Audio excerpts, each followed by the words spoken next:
This week on With Purpose, we are talking about President Lincoln. Great picture of what a leader is. This is one of my favorite pieces of art by Leroy Neiman. Yeah, cool. This is Lincoln.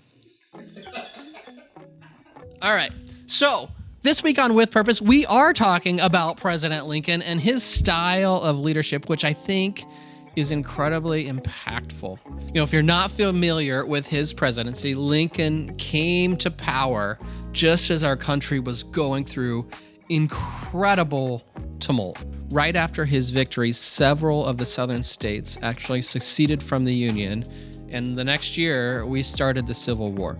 But it wasn't actually until April of 1865 that the Confederate forces finally surrendered and the Civil War was over.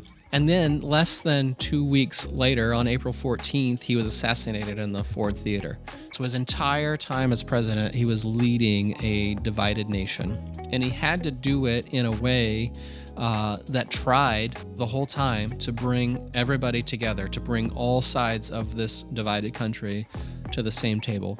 So how did he do it? The first thing that Lincoln did is, after his election, he actually appointed a cabinet full of his rivals. So people that had ran against him or spoken out against him during his run for the president, he actually invited them to participate in his cabinet. He chose his strongest competitors for roles like Secretary of State and Secretary of the Treasury and other key positions, and he prioritized their competence over loyalty, and he also invited their challenge. Often we want to surround ourselves, or we see people surround themselves with people that think the same way as them. Lincoln did exactly the opposite, right? He chose very purposefully people that disagreed with him to add to his cabinet, so he heard their voice, and he also knew that they would bring along different parts of the country that agreed with him. He invited them to the leadership table. So appointing his rivals to the cabinet took a lot of confidence, but it also took a lot of leadership ability. And he demonstrates even more of that leadership ability with how he managed the challenges in those cabinet meetings, right? And so instead of getting offended, instead of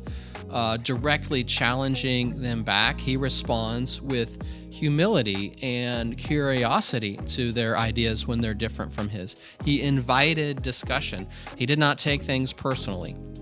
Let me say that again. He did not take things personally. I think so often as leaders, when somebody disagrees with us, we think they are disagreeing with us, like the person, not with our ideas. We need to be able to separate, and he was able to separate ideas from people.